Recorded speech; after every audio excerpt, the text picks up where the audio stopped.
A short history lesson before we begin. Denuvo Anti-Tamper, or Denuvo for short, was created in 2014 by much of the same team that were responsible for Securom. Denuvo attempted to be a less controversial alternative and flew under the radar at first, but when Batman Arkham Knight originally had Denuvo in 2015, it had major performance issues that caused gamers to suspect that Denuvo may be the culprit. And indeed, when Denuvo protected games started getting cracked, it was discovered that the pirated version would often perform better in regards to frame rates and loading times than the purchased copy. Naturally, people were furious. Thieves were getting a better gaming experience than law-abiding gamers.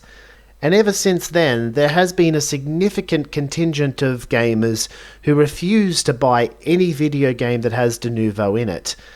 But despite this, and despite the fact that there is no correlation between the DRM you use and actual sales figures on PC, many companies continue to swear by Denuvo, and unfortunately, Frontier happens to be one of the most devout Denuvo supporters out there.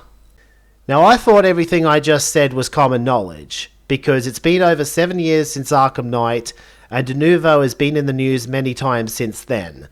But when I uploaded my previous F1 Manager video, instead of rallying the support of everyone, I get dislike bombed.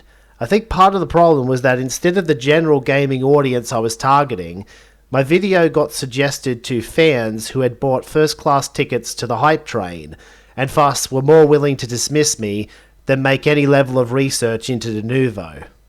But of course, when you're dealing with fans, the chance of receiving stupid and or abusive comments rises dramatically. So let's go through some now, starting with Maxfinity, who says, 100% you're going to butt it and play it, and you're probably going to upload it to YouTube.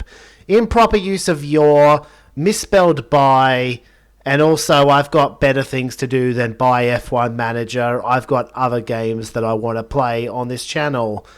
Luke C says, I spent over £4,000 on my computer. If any part of it breaks, I'll just replace it. Not a problem. Tohohoho! This irrational spending makes me think that Luke is related to that guy who spent $100,000 in Diablo Immortal. Eric goes full conspiracy theorist and says, this guy is just pissed, because he was hoping to tamper with the game files, install a Bitcoin miner, and upload it to a torrent site. And his biggest mistake was assuming I even wanted to pirate the game in the first place, because I just wanted the legitimate version of the game to be the best possible version, and it's not. It's going to get cracked eventually, because Denuvo has proven time and time again to not be capable of stopping pirates, and then that cracked version is going to be better. Which lets me segue into Arnis, who also assumed that I wanted to pirate the game and argued from the typical company standpoint that a pirate is a lost sale, which just isn't true. Pirates were not going to buy the game no matter what, and people who want to buy the game will almost always buy it anyway, even if there's a cracked version out there. I saved the best for last though. Gooberface says, oh, KKKK! What's the big deal? Still looking like a great game. I trust YouTubers with 500k subs over some random high school American kid with 244 subs whose PC is probably from 1999.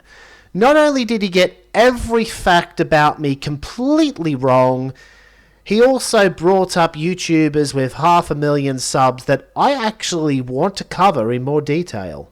You see, when Tia McMardick and Arava were paid to talk about the game, they were each given a video to commentate over, but they were told to pretend that they were the ones playing the game.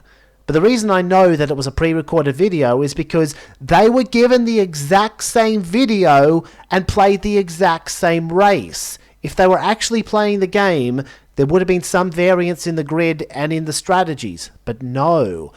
And I find that pretty sleazy from Frontier on top of Denuvo, that they were willing to lie about the state of their game and pretend that they had an early access version working already when they didn't.